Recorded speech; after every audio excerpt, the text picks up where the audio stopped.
perfect, the embodiment of dreams and wishes all wrapped in one. This is no mere man.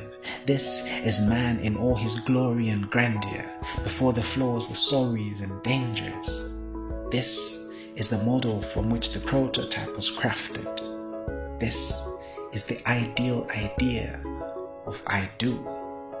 This is the idol you worship as man. Tall, dark, and handsome, deep voice, broad shoulders. Neil may have walked on the moon first, but this man's voice will get you feeling like you're over the moon. So where the hell is your spacesuit? Find the astronaut in you, because he won't just sweep you off your feet. You're about to blast off into outer space. See, when he says you're out of this world, that's not flattery, that's not poetry, it's prophecy. Feel your systems shut down as he smiles in your direction. He oozes power and walks in a way that says he's got his ancestors holding up his body. Chest up, chin up. He wears the posture of gods, the presence of prominence, the aura of deities. He looks like a daydream that you cannot wake from. He's more than just a man. He is the manifestation of desire. He is a mannequin with skin, blood, and bone. He is the mantle of man. But have you noticed how his perfection has layers like onion skins? How it peels off the closer you get to him. How he starts to look like a decorated trash can, perfect from far, but far from perfect. Have you tasted the bitterness in his thoughts about women? Have you felt the tyranny in his speeches? If only you would close your eyes and open your mind, you'd realize that the reason why trophies are empty is because they represent something else.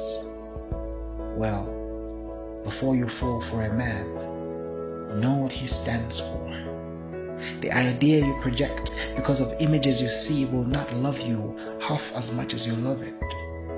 Dear daughter, the idea of a man and the man himself are like Venus apples and Martian oranges. The ideas are perfect and timeless, but men are fallible and start dying the moment they are born.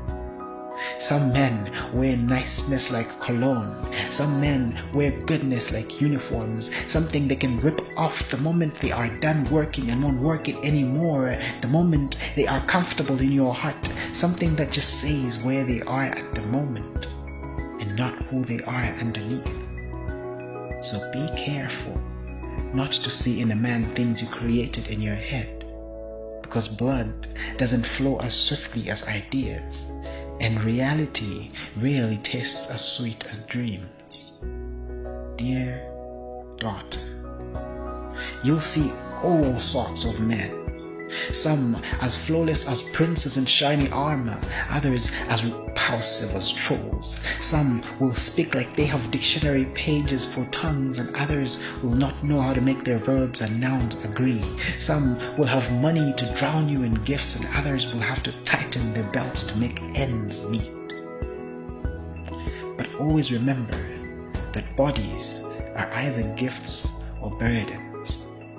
We do not choose what vessel we are born in, but character is the result of one's choices and efforts, molded over time. You will never fully experience a man until you see how his smile looks when turned upside down.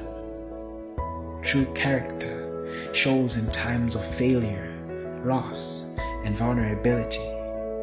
People's faces tell very little of their insides. See, some dream men don't even have dreams big enough to last through their wedding nights. Dear daughter, the most beautiful part of anything lies in how it fulfills its function. Because what good is an alarm clock that whispers lullabies? I hope you keep your wits about you, because love is only blind enough to look past the outside and see the innermost parts of a person. And always remember that the man you will love will become your strength and you'll become his weakness. And even though ideas of ideal men will always fascinate you, you are a lot happier going home to a loving man of average appeal and a great personality than a God who reminds you that you're beneath him. Dear daughter, yours for now and for always. Daddy loves you.